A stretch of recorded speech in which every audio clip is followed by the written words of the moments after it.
When my biological parents finally came to find me, my very first thought was not about them, but about David Parker. What would happen to him if they took me away?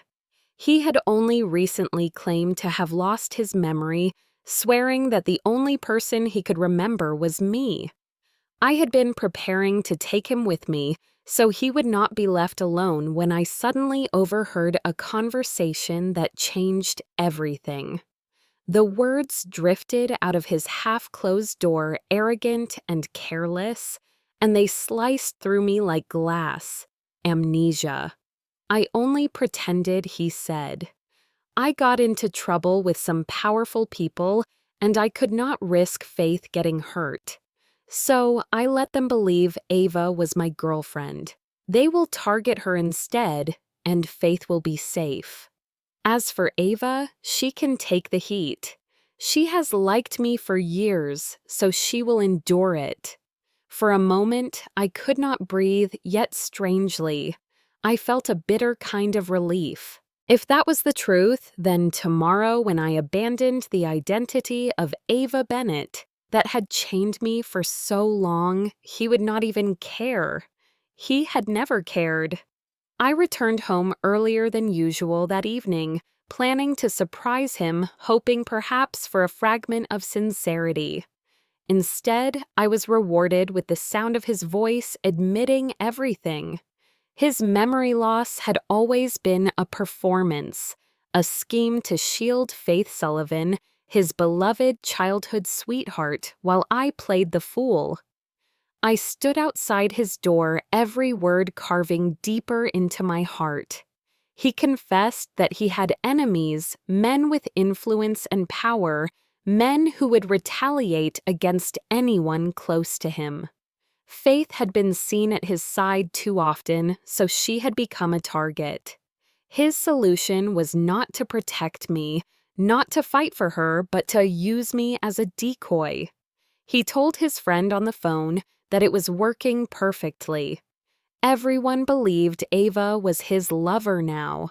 His friend hesitated, asking whether this method was cruel, reminding him that I had cared for him for many years. David cut him off without hesitation. "You do not understand," he said. "Faith cries all day, terrified. My heart breaks for her. I had no other choice. What about Ava?" the friend pressed.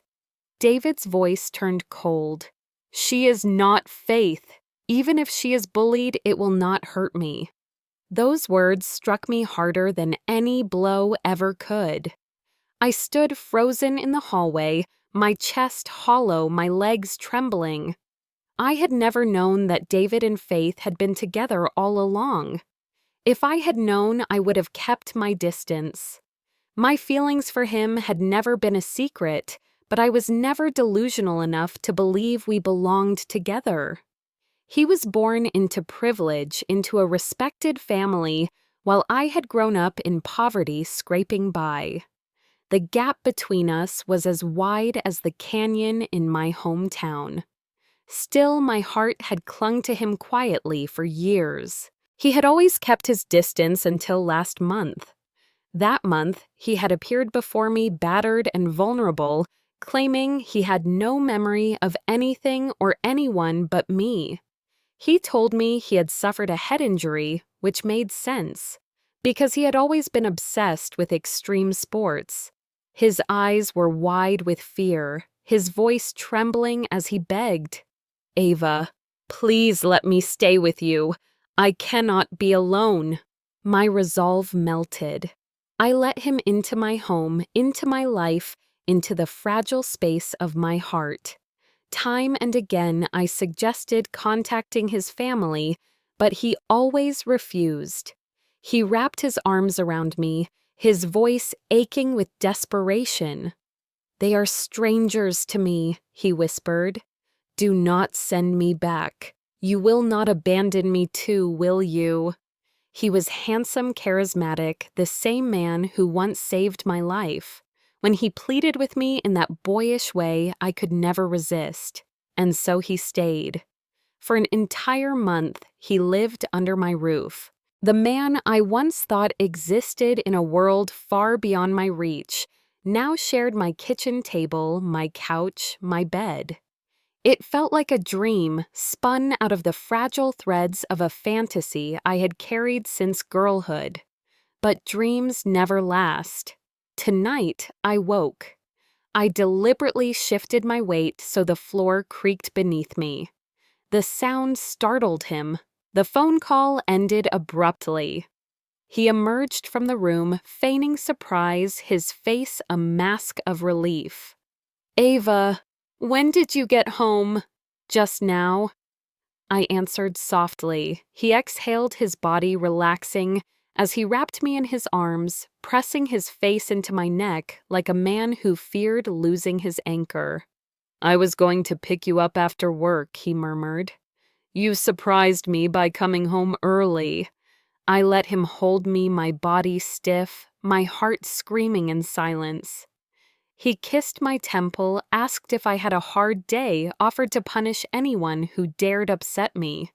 His voice carried the familiar warmth that once melted me, but now it burned.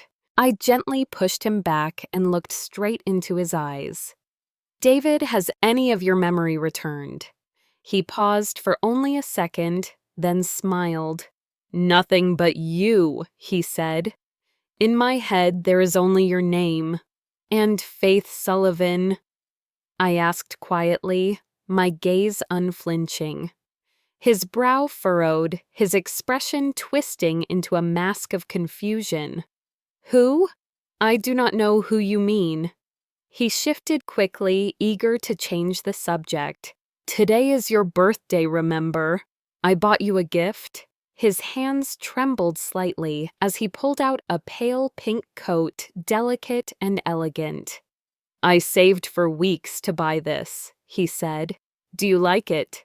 My lips refused to form an answer, because in that instant I remembered. Faith loved pink. She had worn it since we were children. Every shade of pink belonged to her, not to me. His gift was never meant for Ava Bennett. It was for Faith Sullivan, the woman he had always loved. That evening, duty called me to the office. I had to deliver an important file. On my way out without thinking, I slipped on the coat he had given me, the very coat meant for her. The fabric clung to my shoulders, soft and beautiful, yet heavy with betrayal. Each step I took out into the night air pressed the truth deeper into my bones. Everything had been a lie. Every touch, every smile, every whispered word had been for Faith, not for me. I walked down the quiet street, the lights of Eugene casting a dim glow over the sidewalks. My breath formed clouds in the cool Oregon air. I pulled the coat tighter around me, not for warmth, but for courage. My world had just collapsed, yet strangely, a new resolve flickered in the wreckage. If David Parker thought I would remain his convenient scapegoat, if he believed my heart would remain bound to his deception, he had underestimated me. Tomorrow, Ava Bennett would no longer exist in the way he believed. Tomorrow, I would no longer be the girl who loved him silently. On my way to the office that night, the air of Eugene felt heavier than usual. The streets were mostly empty, the kind of quiet that makes every step echo louder than it should. Yet with each echo, I began to feel the prickle of eyes on my back. It was subtle at first, like the ghost of a thought, but the sensation grew sharper until I knew I was being followed. My pulse quickened as I turned a corner, only to find the path ahead blocked by several men. Their eyes glinted in the dim light as one of them smirked. "Found you," he said. "David Parker's girlfriend." They closed in around me, their presence suffocating. I steadied my voice and replied calmly, "You are mistaken. I am not who you think I am." The leader scoffed. Do not lie to us. I have watched you for days. Every night you are with him. Who else could you be?" My tone remained even as I asked a question that seemed to catch him off guard. "What time is it?" He blinked, confused. 11. Why? Because if David really loved me, knowing there were dangers outside, would he let me walk alone at 11 o'clock at night? For a second, his face faltered as though a crack had formed in his certainty. Then his gaze dropped to the coat wrapped around me. That coat, he said, pulling a photograph from his pocket. It was a snapshot of David with Faith Sullivan. She was wearing this very pink coat, complete with a tiny silver charm hanging from the zipper. She had pulled the hood low so her face was obscured, but the coat was unmistakable. He pointed to the pocket. "Do you see the letters embroidered there? 3 little letters in English. Custom made. No mistake, you are the one we want." I lowered my head and for the first time noticed the stitching on the pocket, the initials subtly sewn in. Suddenly, everything made sense. David had not given me that coat because he thought of me. He had dressed me in Faith's skin, turned me into her shadow. Wearing it made me her perfect replacement, a decoy to bleed and suffer in her place. By the time I returned home, it was past midnight. David was still awake, pacing. The sound of the door startled him, and when he saw me unharmed, his eyes widened with shock before relief washed over his face. "You are back already," he said, as though he could not quite believe it. "You did not run into trouble, did you?" "Trouble," I echoed his words with a question of my own. "Should I have?" His hands twitched nervously. "No, of course not. I was only worried." It was the first time in weeks that his mask slipped, that unease cracked through his polished facade. I withdrew my gaze and forced a weary smile. "I am tired. I want to sleep." But even as I lay in bed that night, my mind replayed the encounter. The way those men had scattered in panic, not because of me, but because of the man who appeared at the end of the street, Daniel Hayes. He had not raised his voice or lifted a hand. He had only stepped into the light, his presence alone enough to make them retreat. In Eugene, everyone knew the Hayes family and the weight they carried. He walked toward me with a quiet confidence, holding out the ice cream he had been carrying, the corners of his lips lifting in a soft smile. "Good thing I kept close," he murmured. I blinked at him, confused. "What are you doing here at this hour?" His eyes were gentle yet sorrowful. "You refused to come home with us. I could not sleep. I wandered, and here you are." The sadness in his expression cut deep. "Has it always been like this for you? All those years apart, is this how you lived?" My throat tightened. I shook my head, whispering that he need not worry. But inside, doubt gnawed at me. Daniel was not just anyone. He was my brother. The brother I had never known. The Bennetts had lost a daughter long ago, and that daughter was me. They had searched for years, scouring every corner of the country. When the DNA results confirmed the truth, Daniel had flown our parents to Eugene himself, leaving his business behind to bring me home. Yet I had not gone with them. The bustling city of Portland, the glittering world of wealth and influence, all of it felt alien.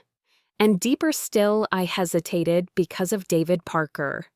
If I left, what would happen to him? The sound of water running in the bathroom drew me back to the present. David was showering. I sat at his desk, staring at his computer. He had told me he used only a backup account to contact me because his memory was gone, his old login forgotten. But here in his computer, his main account remained active. At the top of his messages was a name I already dreaded. Faith Sullivan. "Are you safe?" she had written. They are watching this place. Do not let me come by. I only scolded that man because I hated seeing you forced to drink. I never meant to cause trouble." His reply was instant. "I know. You only wanted to protect me." So that was it. Faith's reckless pride had ruined one of his deals and provoked dangerous men. To shield her, he had dragged me into their sights. She asked another question. "You are not sharing a room with her, are you?" His answer was swift. "Of course not." She believed him without doubt.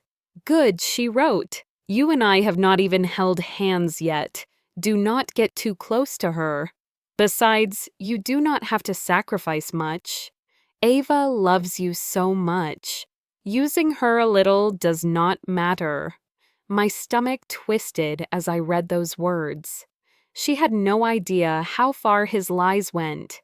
She did not know that he not only slept under the same roof as me, but pressed his body to mine every night, clinging as though I was his lifeline. She believed in his virtue while he took advantage of me in ways she could not imagine. Finally, she asked the question that cut the deepest. "When will you come back to me?" Soon, he promised. "If the Bennetts agree to help, I will return quickly." "And Ava, what will you tell her then?" His response was merciless. "I will say my memory has returned, and that the woman I love has never been her." I stared at the words until the letters blurred the glow of the screen, staining my vision. My chest constricted, but beneath the anguish, a different fire began to spark. If this was who David Parker truly was, then I would no longer allow myself to be his pawn. The coat, the lies, the false amnesia, the betrayal. They thought I would remain silent, but they were wrong. Tomorrow, Ava Bennett would begin to shed the illusions that chained her. Tomorrow, I would step closer to the truth of who I was meant to be. The sound of running water still echoed from the bathroom, but I could not bring myself to wait. My hands trembled as I locked the bedroom door and pulled out my phone. The decision had already formed in my heart long before the words left my lips. "Daniel," I whispered when he answered. "I have thought it through. I am coming home with you and the family. There is only one thing I ask. Can you help me erase my current records, wipe away every trace of this life?" 3 days later. As the afternoon light settled over Eugene, I dragged my suitcase to the doorway and told David Parker that I had to leave on a business trip. His eyes darkened, and though he tried to hold me close, I could see the unease flicker across his face. When he noticed the pink coat still wrapped around me, he froze. "You are still wearing that." Of course, I answered with a soft smile. "Did you not say you saved for weeks to buy it for me?" "Of course I wear it." He swallowed hard and reached for another jacket. "Change into this one." "Why?" I asked, my eyes steady. "Is there something wrong with the gift you gave me?" His gaze skittered away. "It is too thin. I do not want you to get cold." I laughed quietly. "Summer is nearly here, David. There is no cold left to fear. Tell me the truth. What are you really trying to say?" His lips parted, then closed again. At last, he shook his head. "Nothing. If you like it, then wear it." That was all I needed. I smiled light and free. Then, "This is goodbye." The door shut softly behind me.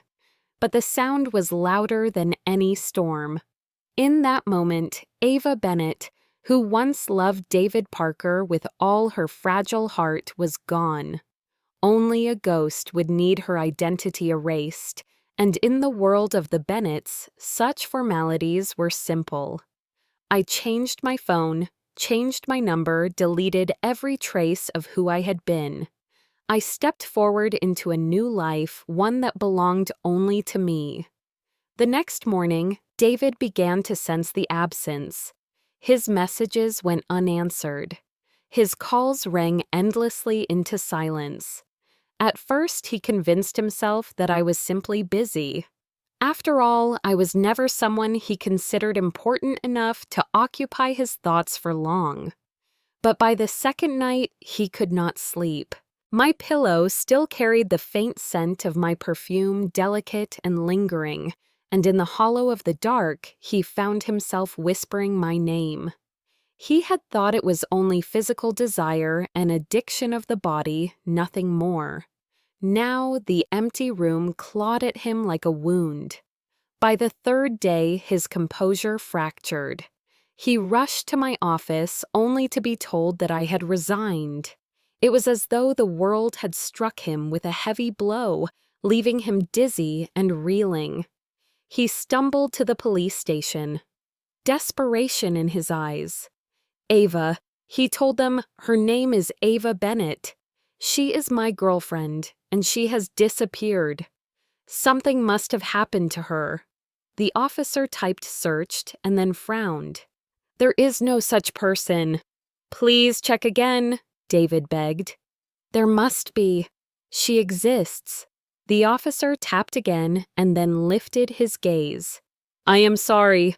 The record shows she is deceased. Her registration was canceled yesterday. The words fell like thunder, and for the first time in his charmed life, David Parker was struck silent. Half a year passed. In the gleaming city of Portland, the matriarch of the Bennett family, Mrs. Lillian Bennett, prepared for her 55th birthday celebration. The hall sparkled with light, filled with the most powerful names in the Pacific Northwest. At her side, she glowed with joy, every smile radiant, every laugh renewed. The gown she wore shimmered like champagne, chosen not by her, but by her daughter. Everyone knew the story. 6 months earlier, the Bennetts had found their lost child. The family's devotion bordered on obsession, fearful that fate might steal her again. Chairman Bennett had even retired early, passing the company to his son, so he could spend his days traveling the world with his wife and newly returned daughter. For Daniel Hayes, that devotion sometimes stung. He wanted every moment with his sister, too, but duty weighed on his shoulders. Tonight, the grand party was held in their mother's name, yet the truth was clear. It was not only a birthday celebration, but also a formal introduction of the Bennett heiress to society. Mrs. Bennett's joy was so full that she looked years younger, her cheeks glowing as if touched by spring. The guests whispered behind crystal glasses and silk fans. Have you seen the Bennett daughter yet? No one has. Not even the photographers have captured her. Then why dress so elegantly? Another guest laughed. Why did you? Every unmarried man in this room has come polished to perfection, each hoping to catch her eye. Rumor has it she was betrothed as a child. Perhaps, but who would not want a chance? I moved silently through the great hall, their chatter buzzing like insects in the distance. No one noticed me as I slipped away from the spotlight. My destination was a quiet family lounge where I delivered a fresh suit jacket to Daniel. A careless guest had spilled wine on his vest earlier, and he had asked me to bring him a replacement. He smiled when I entered, his expression gentle as always. Ava, he said softly, when you go back out, reassure that woman. She feels guilty. We are the hosts, and small matters should not burden our guests. I nodded, touched by the kindness that had always defined him. Outside, the orchestra swelled with music, and the crowd waited to glimpse the face of the Bennett heiress. They did not know that she was already among them, that she had walked past them unseen, carrying the weight of a past she had left behind. The girl they once called David Parker's girlfriend was gone. Tonight, a new chapter would begin. I stepped out of the family lounge, still holding the instructions Daniel had given me, and searched for the guest who had spilled the wine. My eyes soon fell on a young woman standing in tears, a man beside her whispering softly, trying to console her. Something about the pair felt familiar, a faint echo of the past tugging at me. Then the man turned his head, and the recognition slammed into me with the force of a storm. David Parker! He sprang to his feet, his eyes wild, his face stricken as if he were staring at a ghost risen from the grave. Beside him stood Faith Sullivan, her delicate hand resting on his arm. Of all places, of all nights, I had not expected our paths to cross here. Somehow they had mended the damage caused by her foolish pride months ago, and here they were dressed in finery attending the Bennett's gala, as though nothing had ever touched them. For me, the months since I had vanished had been full of light and wonder. My parents had showered me with love, their arms always open, their eyes always full of joy at the daughter they had regained. To make up for the years we had lost, they had taken me across the world.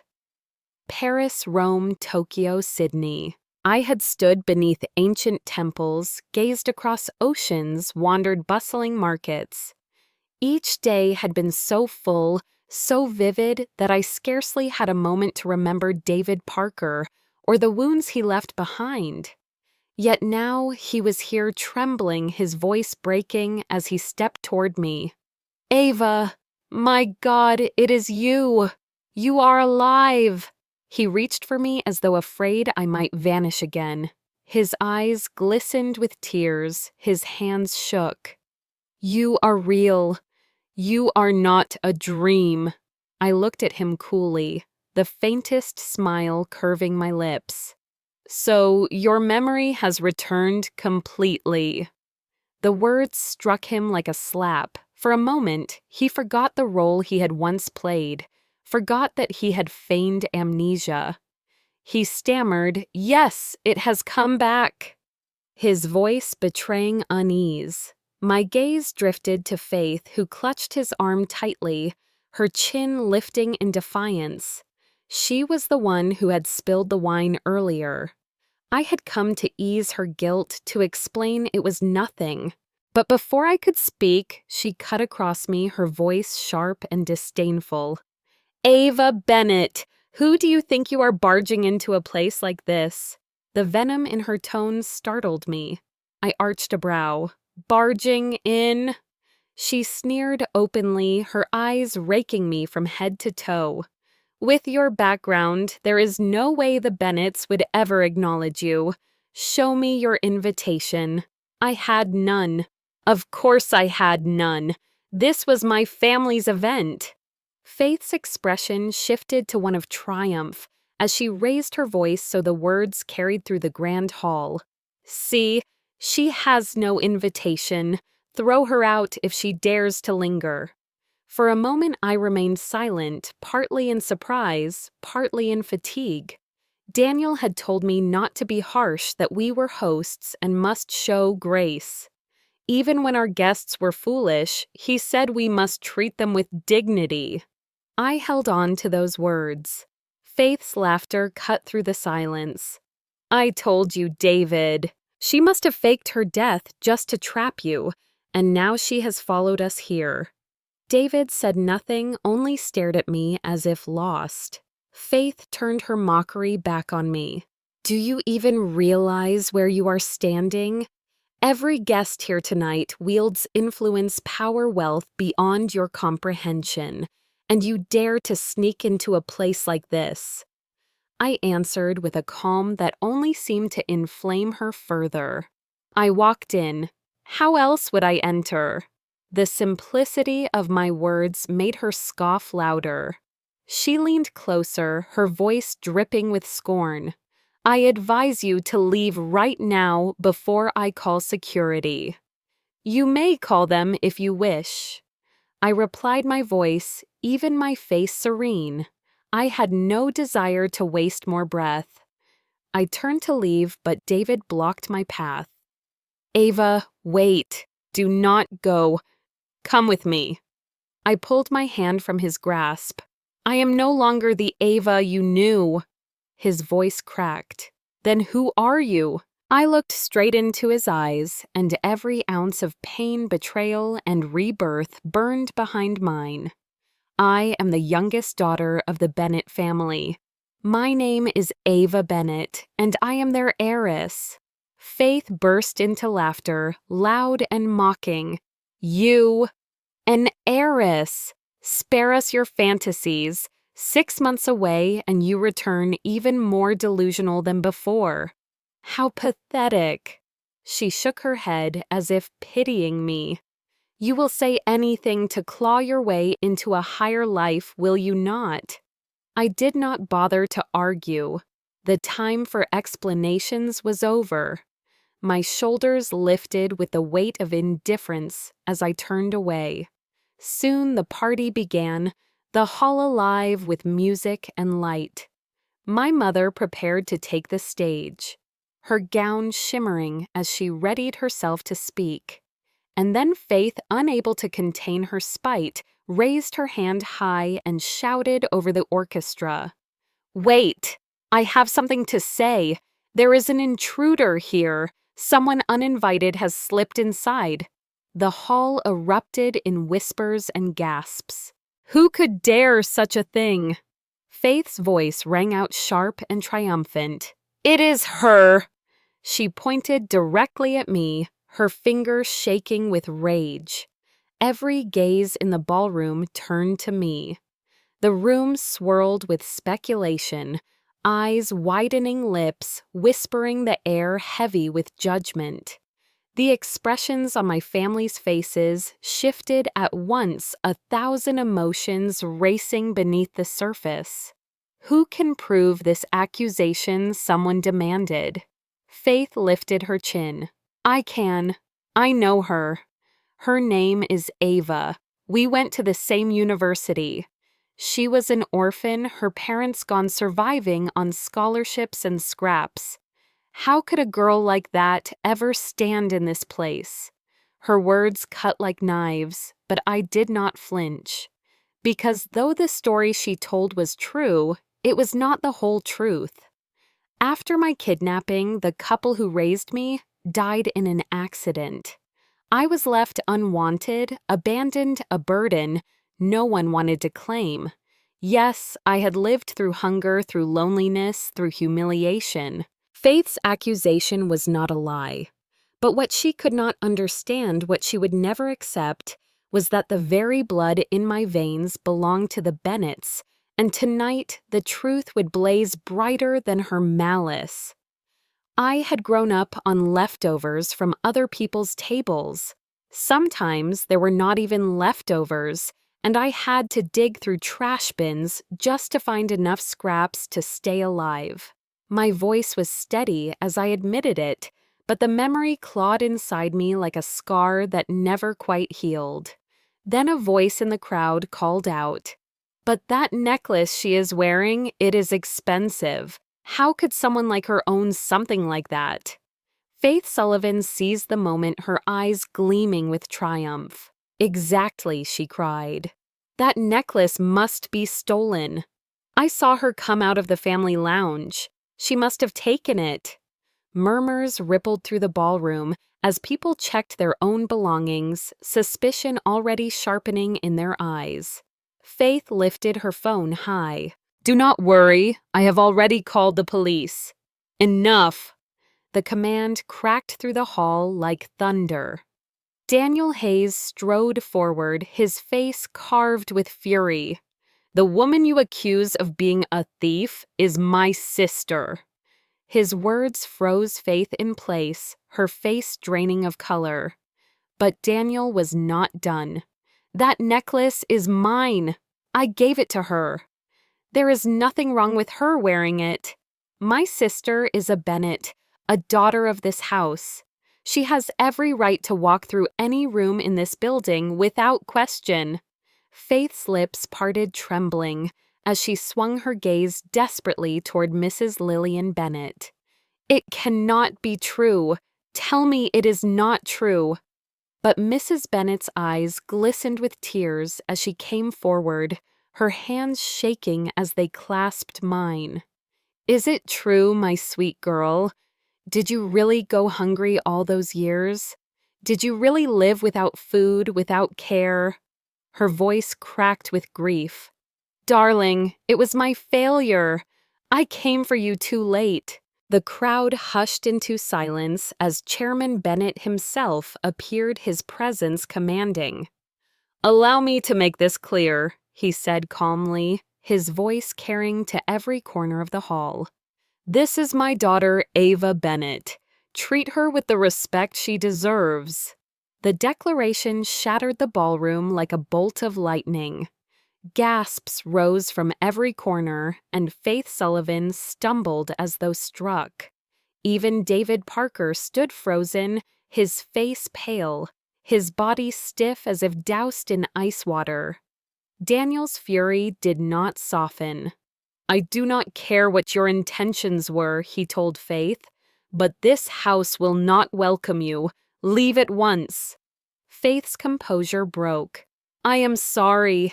It was a misunderstanding. I will call the police and tell them not to come.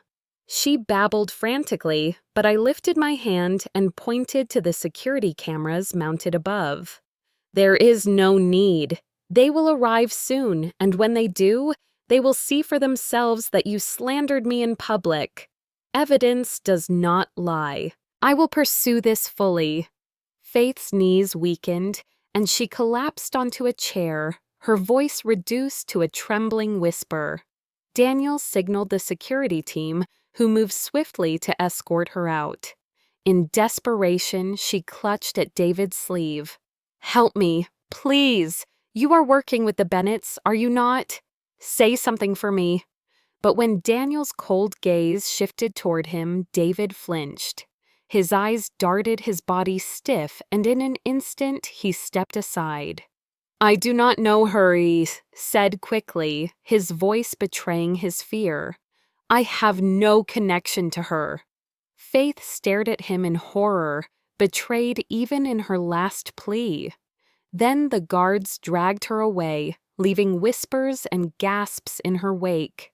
Despite the chaos, the birthday celebration resumed. Music swelled, glasses clinked, and the ballroom shone again as though nothing had disturbed its brilliance. Yet when I returned home that night, my mother gathered me into her arms, her tears streaming down her cheeks. My darling girl, how much suffering you have endured. Why did you not tell me sooner? I stroked her hand, forcing a gentle smile. The past is gone, Mother. I do not want to see you grieve for it any more. But my words only deepened her sorrow, and she wept harder. It took all of us to comfort her until at last she calmed. When the house grew quiet, I slipped away to the study where Daniel worked. He was 5 years older than me. When I was stolen at 3, he was only 8, but already he had memories of a sister lost. Years later, he had grown into a man known across Oregon for his sharp mind and ruthless business instincts. People said Daniel Hayes had been born to rule the corporate world, that he was colder and more calculating than his father ever was. Yet whenever he spoke to me, his voice carried a gentleness like spring wind. I peeked into the study, hesitant. Are you busy? He set down his papers and gestured warmly. Come in. His eyes softened, and the stern mask he wore for others melted instantly. What is it, Ava? I hesitated, then asked. Does our family have business with David Parker? Daniel leaned back in his chair, his gaze narrowing with interest. We are in negotiations, he admitted. David has talent, and his startup has drawn attention. He is considered something of a rising star. I am still deciding whether to invest. My fingers curled at my sides. Is there no alternative? I asked carefully. You mean you do not want me to invest in him? His question cut straight to the heart. I shook my head quickly. No, I do not mean that. You are the one who runs the company. Of course, you must put its interests first. I am not trying to interfere. Daniel removed his glasses, his eyes locking onto mine with an intensity that made it impossible to look away. Ava, he said quietly, I need to know the truth. Do you have a reason to oppose him? Because if you do, I will not hesitate to cut him out entirely. His words sank into me like a promise heavy and protective.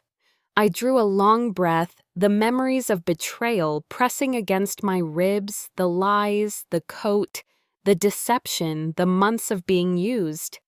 I had not wanted to bring the past into my family's affairs. Yet Daniel's gaze told me he would fight for me if I only asked. And for the first time in my life, I felt the full weight of belonging, the certainty that I was no longer alone. Daniel's words lingered in the air, like a promise carved into stone. But Ava, we are family, he said, and when you are family, you protect each other.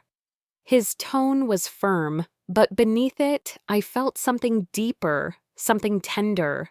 For the first time in my life, the word family wrapped around me like a shield. I took a breath, steadying the tremor in my chest. You are right, I whispered. I have spent so many years bowing my head, swallowing pain in silence because I feared being cast aside, feared losing even a single meal. But things are different now. I finally have a home.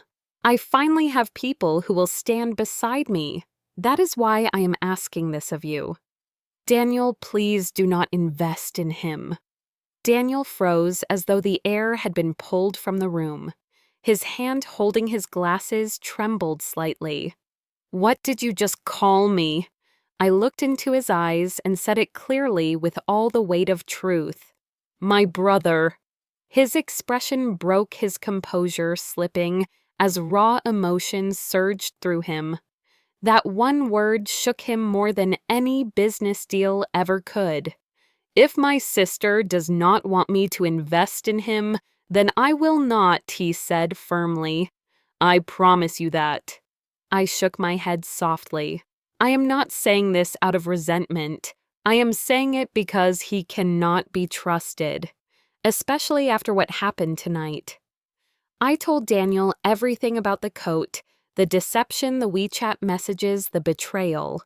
I told him that after I erased my records, David Parker had spiraled into shock, losing even the will to function. He had broken with Faith Sullivan, yet she remained by his side, clinging stubbornly even as his world crumbled. I did not despise Faith for her hatred of me. I understood it. But what I could not forgive was David. When pressed, he denied her to cast aside the very relationship he had once claimed to protect. That kind of man is fickle, ungrateful, dangerous. Such a man could never be a reliable partner in business. Daniel listened in silence, his jaw tight, his hands folded. Finally, he nodded. You are right. By your account, he is not worth the risk. Then he paused, studying me. Tell me, Ava, do you still love him? I met his gaze without hesitation. No, I have let go. The words were lighter than I expected, like lifting a stone from my chest. He studied me a moment longer, then leaned back. And what about Daniel Hayes? He asked suddenly. What do you think of the old promise of marriage between our families? The question startled me. When my mother had carried me in her womb, she had jokingly promised to the Hayes family that her unborn daughter would one day marry their son. It had never been formalized, only spoken in friendship. Yet now, with my return, the Tanners seemed eager to revive it. My mind drifted to the memory of meeting Daniel Hayes for the first time, tall and imposing, his presence both fierce and strangely protective. That day, my mother had brought me to the Hayes home, eager to reintroduce me. The house had been crowded with relatives, all of them eager, all of them asking suffocating questions. Will you marry Daniel? When will the wedding be? How many children will you have? Their words had pressed down on me like a weight, my chest tight, my breath short. Then suddenly, he had appeared. Daniel had stepped between me and the barrage, his voice firm. Enough! You are invading her privacy. The room had fallen silent, stunned. Privacy?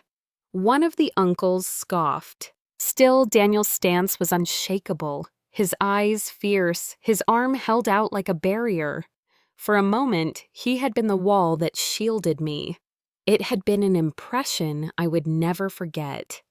Yet in the days that followed, that image grew complicated. The same strength that once protected me sometimes came across as domineering, leaving me unsure of how to feel. But those thoughts vanished when the doorbell rang at my apartment one evening. My parents had bought the place for me, giving me space of my own, though I spent most of my nights at the family estate. Tonight, though I was alone, my books spread out, half dozing over a dense finance text, when the chimes startled me. I assumed it was a delivery, and I rose casually, opening the door. My blood froze. David Parker stood there. His eyes were bright, fevered, desperate. "It is here! I knew this was where you were," he said, his voice breathless. "Ava, you are alive. That means we can continue. We can begin again. Continue. Begin again." I let out a bitter laugh. What is there between us to continue? You mean the relationship where you pretended to lose your memory just to use me? His smile faltered, his face stiffening. You knew. Since when? From the very beginning, I said evenly. His mouth opened and closed. I can explain. It was Faith. She insisted. At first I refused, but she would not stop. I had no choice but to pretend to seek you out. I regret it. I regret it every day. Then keep regretting. I replied coldly, pushing the door to close. But his hand shot out, jamming against the frame. The door pinched his fingers, and he cried out, but still he refused to let go. "Ava, forgive me.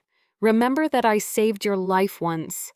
For that, give me another chance." His words pierced me, striking the one weakness I had left. It was true once long ago, he had been the boy who had pulled me back from danger. That memory had chained me to him longer than I ever should have stayed. For an instant, I hesitated, and he saw it. He thought he had found his leverage again. He pressed forward, trying to step inside, trying to force his way back into my life.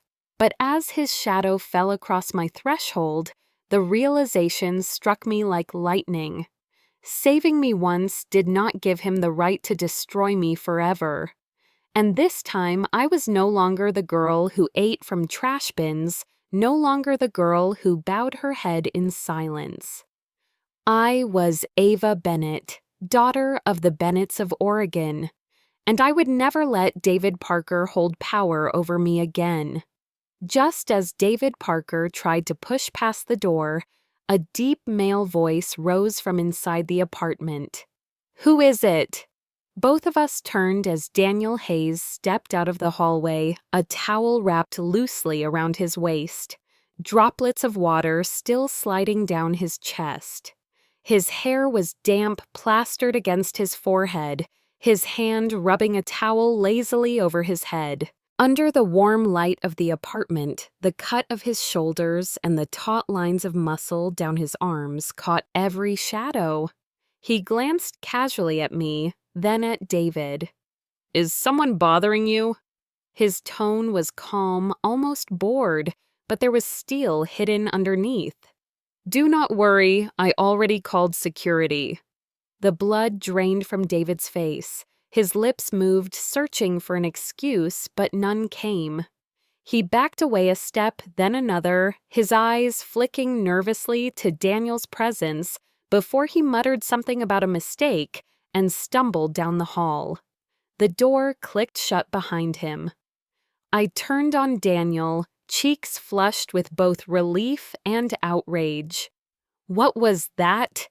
Did you have to come out half naked?" He smirked, utterly unbothered. "My clothes are still in the washer. I was just going to borrow something of yours. All I have here are dresses I shot back. Do you want to wear one?" His grin widened, lazy and irreverent. "Why not? First time in my life wearing a dress. But keep it a secret, Ava. You would not want my reputation ruined." I glared at him, exasperated. "Do you realize how that looked?" He leaned back on the sofa, stretching as though he owned the place. "Does it matter? What you are worried about what Parker thinks. You are afraid he might misunderstand." I folded my arms. "Not exactly. Maybe it is better if he misunderstands." Daniel's eyes softened, but he did not press. Instead, he reached for the stack of finance papers on the table. "Have you read these yet?" "Not yet," I admitted. He arched a brow. "Hurry up. My father prepared these materials for you himself. Treat them with respect." I sighed heavily, resigned. Sometimes I wondered what my parents were thinking, asking Daniel Hayes of all people to be my tutor. They wanted me to be ready to join the Bennett Holdings boardroom someday. They wanted me prepared for the weight of our family name. And Daniel, brilliant and intimidating, was the one chosen to drill me. We had agreed to meet at my apartment for lessons away from the bustle of the estate. And though he carried himself with a lazy indifference, most of the time, the moment he taught, he became ruthless. His questions cut his standards were brutal, his patience measured in strict commands. Under his watch, I studied until my head spun, until my hands cramped from notes, until my body longed for sleep. Any illusions I had once held of him as a charming savior had been destroyed in the classroom. "Finish the cases," he ordered, "and only then you may eat." "You are a tyrant," I muttered. He shrugged, opening the snack I had hidden in the cupboard. "Tyrant or not, you will thank me when you are ready." Still beneath the harsh exterior, I absorbed knowledge like water. He explained patiently, broke down the complex deals until they became clear. By the time we closed the books, the food delivery he had ordered arrived, and we ate together at the small kitchen table. But as I chewed in silence, my mind drifted back to the earlier scene. When David had seen Daniel, there had been something strange in his expression, a flicker of recognition of unease. "Have the two of you met before?" Daniel leaned back, his expression unreadable. "You could say that. Half a year ago at a party. His girlfriend insulted me. Realization struck me like a spark. So the important client that Faith had humiliated that night? It had been Daniel. The world was too small. And David, I realized, had not only wronged me, he had stumbled into conflict with Daniel as well. "And after that, did you hire men to rough him up?" I asked bluntly. Daniel's lips curved faintly. "I did, but I only meant to scare him, not to hurt him." A chill slid down my spine, memory flickering. The night I had been threatened by strangers in a dark alley, the fear still etched into my bones. I had never told Daniel that the girl who had been frightened that night was me. I kept the truth buried because some wounds were better left sealed. Daniel's eyes narrowed. Tell me something, Ava. Why did you ever like him? The question startled me. Who? David Parker, he said flatly. Why? I hesitated, then sighed. Not anymore. I do not like him now. But before Daniel pressed, what was it that drew you? I could feel his gaze on me heavy, searching. He tried to feign indifference, but there was a quiet intensity in his voice. In high school, I murmured he was remarkable. He was gifted the kind of student teachers adored classmates admired. And he once saved my life. The words left me before I realized I had never spoken them aloud before. Daniel's brows drew together. Saved your life? I nodded, my voice softening with the memory. It was the summer before senior year. I slipped into a lake and nearly drowned. Out of nowhere, he appeared. He jumped in without hesitation, pulled me back to shore. By the time I opened my eyes, he was gone. No one even noticed his face. Everyone was too busy caring for me, fussing over me. All I ever heard later was praise for the nameless boy who had risked himself. That was David Parker. I fell silent, the confession hanging between us. For a moment, the room was quiet except for the hum of the heater and the faint ticking of the clock on the wall. Daniel leaned forward slowly, his eyes sharp, but his voice soft. Ava, do you really believe he saved you to protect you? Or did you simply hold on to that moment because it was the only kindness you knew back then? The question lodged in my chest, painful, unyielding. I had no answer. No one had seen the face clearly that day at the lake. All I remembered was the shape of a boy tall and lean, a swimmer's body slicing through the water, his movements strong and assured. I remembered the way he pulled me out, the way the sunlight hit his wet hair, and the way he disappeared before anyone could even thank him. That memory had clung to me for years, a phantom image I chased through the fog of time. Later, at a college swim meet, I saw David Parker dive into the pool. The motion of his body through the water, the cut of his shoulders, the speed of his strokes, every detail ignited the memory like a spark to dry leaves. I had found him, I thought. I sought him out afterward, asked directly. He hesitated only a second before nodding. Yes, it was me. That was the beginning of everything between us, the reason I clung to him, even when logic warned me otherwise. Yet now, all the sweetness of that memory had turned bitter. He had twisted it into a weapon, something to keep me tethered, something to use against me. The thought hollowed me out, leaving my chest heavy, my mood sinking into shadows. Daniel Hayes must have seen the storm in my eyes because he didn't press me further. When our lesson ended, I gathered my things and returned to the Bennett estate as usual. I had a sense, though, that David would not let go so easily. I was right. But I never could have imagined the depths to which he would sink, or how ruthless he would become in his obsession with me. The last time I had seen Faith Sullivan was at the Bennett Gala, her voice shrill as she hurled insults at me, before being escorted out by police. I had assumed that humiliation would be enough to keep her away. I had not seen her since. Then her name burst onto the trending lists across every social platform. At first, it was only the video, the clip of her sneering accusations at the gala broadcast, now to millions of strangers who laughed and mocked her for it. But that wasn't the worst of it. Soon after photographs appeared, images of Faith in revealing clothes paired with allegations that she used her body to tempt wealthy men, married or not. The scandal was explosive.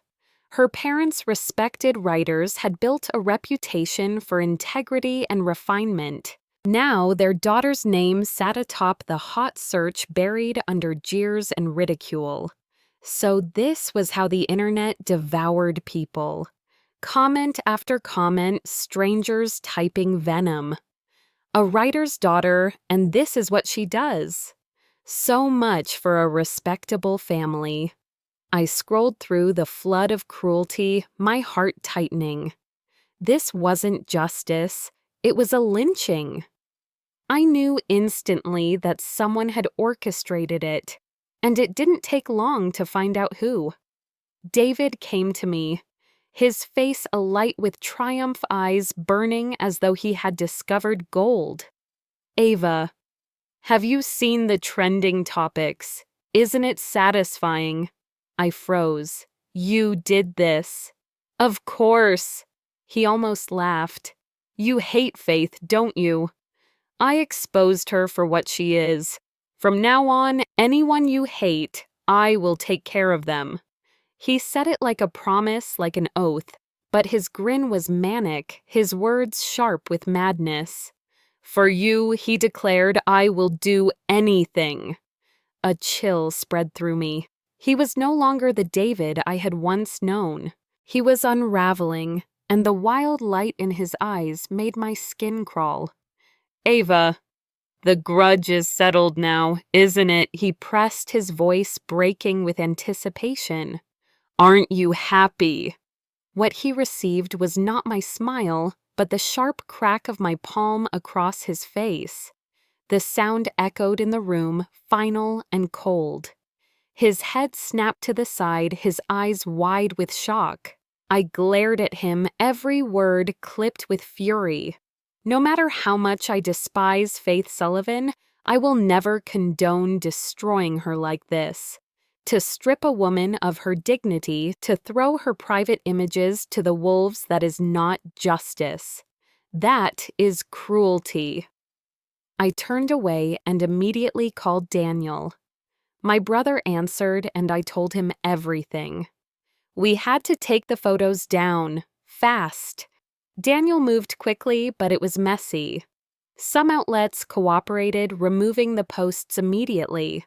Others feigned excuses, demanding money in exchange for silence. One by one, I called them my voice hoarse, my throat raw. "Please take the images down. You have violated her privacy. Do it now." Outside, the storm finally broke. Rain lashed against the windows, thunder bellowing across the sky. I stood by the window with my phone pressed to my ear, pleading with faceless voices, one after another. By the last call, my voice had frayed into a rasp. When I lowered the phone, I felt it, that piercing stare. I turned, and there she was. Faith Sullivan stood in the downpour, her hair plastered to her face, her body trembling, her eyes hollow. She didn't carry an umbrella. She didn't seem to notice the cold. In her hand, her phone's screen glowed a map open with directions to the river bridge, a place infamous in Eugene as a site where desperate souls ended their lives. I stepped closer to the window, my voice cutting through the glass, though she might not hear. "The images are being removed. It will take time, but they are coming down. You must endure it. Do not go to the bridge." Her lips trembled, her voice barely reaching me through the roar of rain. You do not hate me." I pressed my hand to the glass, rain distorting her figure.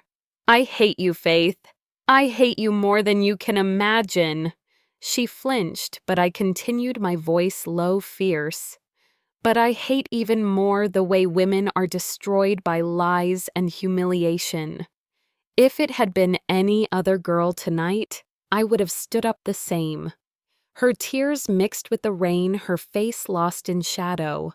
Why, she whispered, "Because I know what it feels like." My chest tightened as the memory came roaring back, the one I had buried for years. The summer before my senior year of high school, When I had worked so hard, studied every night until dawn, and finally earned admission to a prestigious university. But when word spread, envy twisted into malice.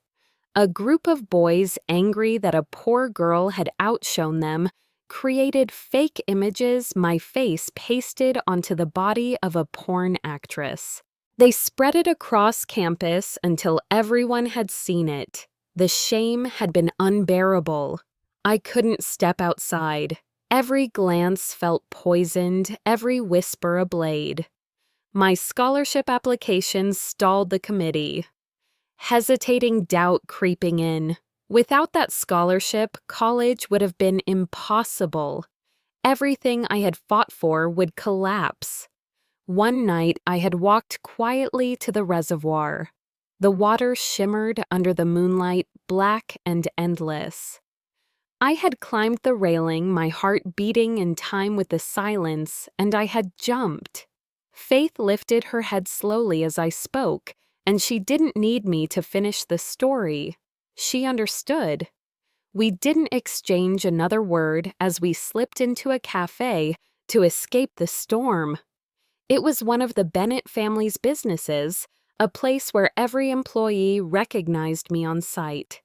They rushed to bring Faith hot water and towels, their kindness only deepening the ache in her face. The steam from the cup blurred her eyes, but it couldn't hide the tears that spilled endlessly, soaking the napkin in her hand. I didn't comfort her. I let her cry until her sobs ran dry, until only the rasp of her breath filled the space between us. When she finally spoke, her voice was hoarse. "But I am not like you, Ava. Those photos, those weren't fabricated. I did use them to attract men with money. I didn't react, didn't condemn her. It wasn't my place to judge her choices." She gave a bitter laugh, her lips twisting. "Let me tell you something you don't know. I never loved David Parker the way you thought I did. I loved wealth. I loved what his ambition promised. If someone stronger came along, I would have dropped him in an instant." My breath caught. The scandal with the client, the spilled wine at my mother's birthday party, she admitted it was all deliberate. She wanted Daniel Hayes to notice her. "You've read too many romance novels," I said without thinking. She smiled faintly, the expression breaking apart in shame. "I see that now. I see how stupid I was." Her shoulders sagged, and for the first time she looked stripped bare, no longer the polished socialite, but a girl who had gambled everything and lost. "I stayed with David only because I hadn't found someone better," she whispered. "And I hated you because your presence made me lose even my safety net." I listened to the pieces falling together, but then her eyes lifted again, trembling. "But there's more. Those photos, I only ever sent them to David. Not to Daniel, not to anyone else. He never even looked at them. Neither of them did."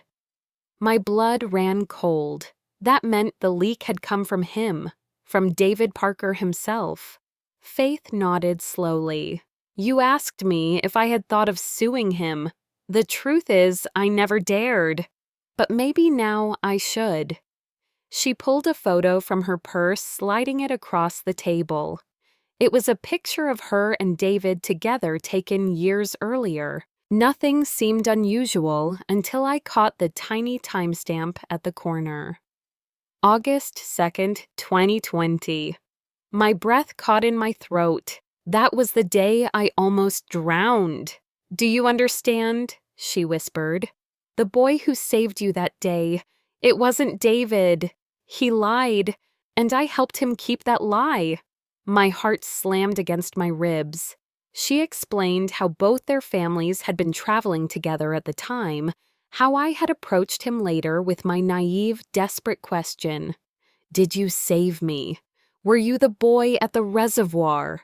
He had hesitated only a moment, and then he nodded. "Yes, it was me."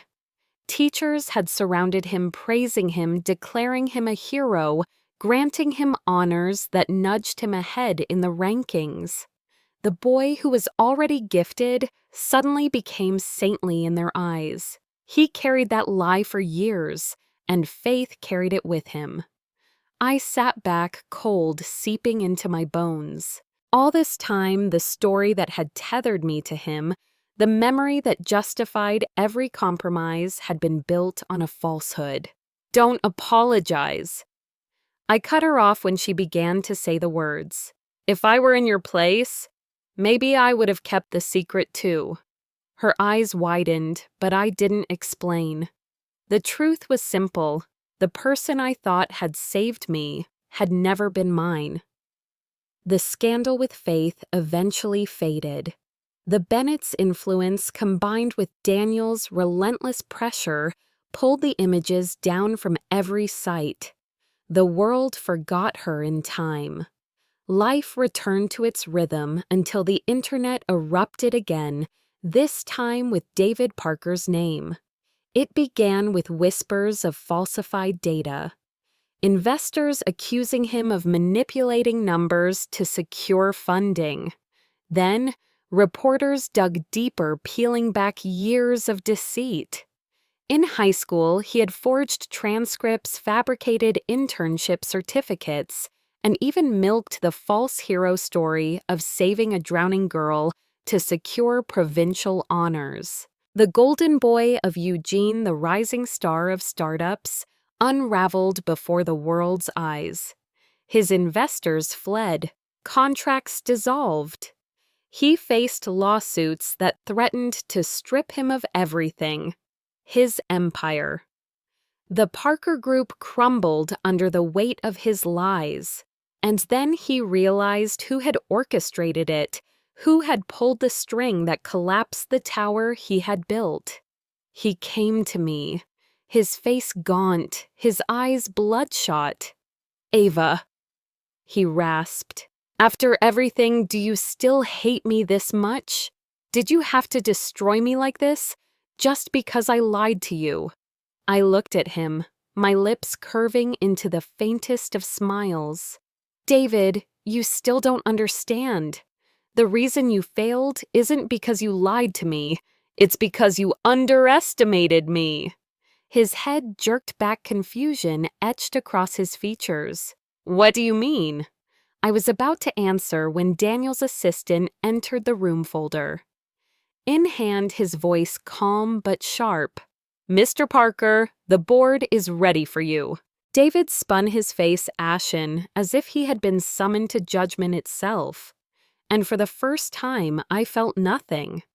No ache, no longing, no remnants of the girl who had once clung to the memory of a false savior.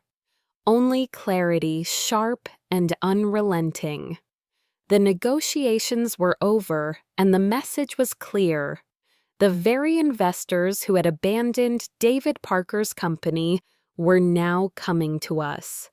Daniel's assistant delivered the report calmly, but when David heard, his eyes widened, his lips trembling, as though the ground beneath him had been pulled away. "Ava," he stammered, his voice breaking. "You did this. Why?" I looked him straight in the eye, my tone calm, almost cold. "Because I wanted it all.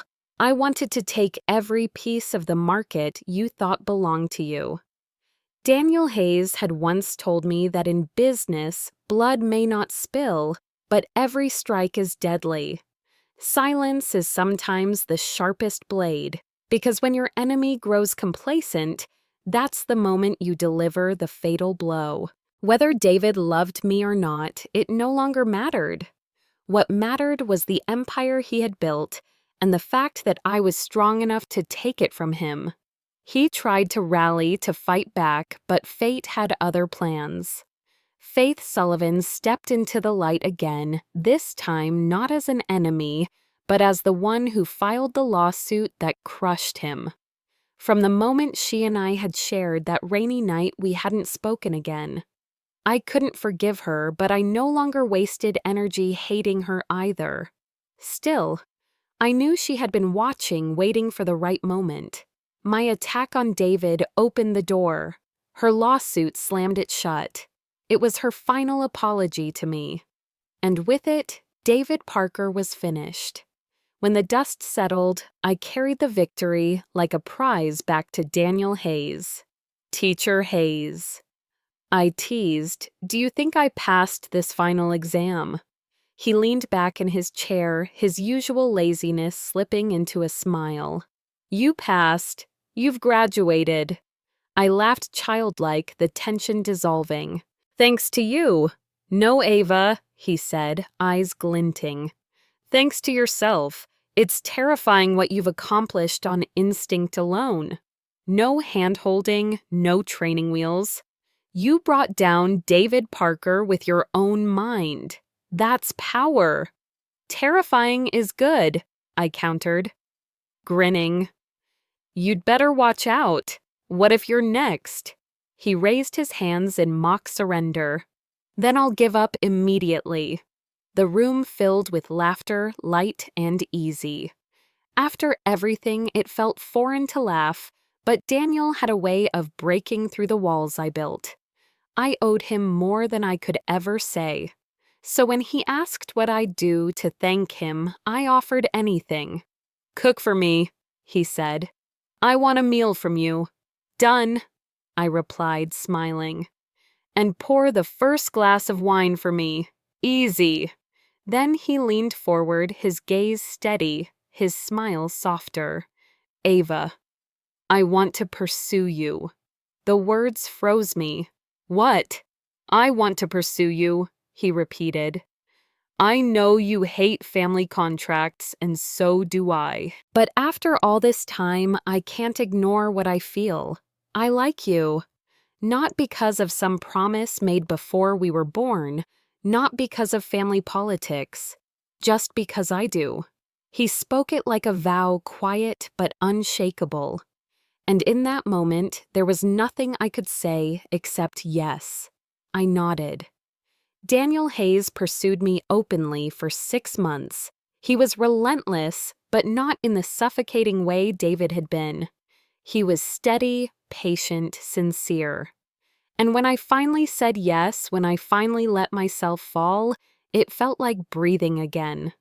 We spent 2 years together before the families began to speak of marriage. On the day of our engagement, I found myself scrolling through his long-abandoned Weibo account. A post from August 2nd, 2020 caught my eye. "Saved someone today. Guess I'm a superhero." Cute, right? The words were cocky. Playful, unmistakably Daniel. The location tag right by the reservoir. My heart stopped. I ran to him, phone clutched in my hand. "Was it you? Were you the one who saved me?" He barely looked up, his voice casual. "Yeah. Why didn't you ever tell me? Even when I exposed David, even when I poured out that story." "You knew, didn't you?" Daniel shrugged, unbothered. "Saving you was nothing. If I'd told you, you would have felt indebted. You might have let it sway your heart. That's not love, Ava. That's coercion." I stared at him, speechless. He continued, his voice quieter now. "I only ever wanted you to choose me freely. Not because I saved your life, not because of duty or guilt, just because you wanted me." The truth washed over me, heavy and luminous. He was tall like David, lean like David, his swimming posture so similar, it was no wonder I had mistaken them. But it had never been David. From the beginning, it had always been Daniel. He leaned down, brushing his lips against the shell of my ear. "Promise me one thing, Ava. Never thank me. Why not?" "Because I don't want your gratitude. I only want your love." Then his lips traced from my cheek to my mouth, a kiss that stole the last of my defenses. Heat spread through me, not the fire of obsession, but the warmth of belonging. I remembered the girl I had been at 18, broken by lies, drowning in water darker than the night sky. And I remembered the silhouette that had pulled me back into the light. For years, I had thought survival was meaningless, just more suffering. But I was wrong. Living meant that someday I would find this moment, this truth, this man. Beneath the silver glow of the moon, I leaned into him, my voice a whisper. I love you. Thanks for listening. Be sure to subscribe so you don't miss the next videos.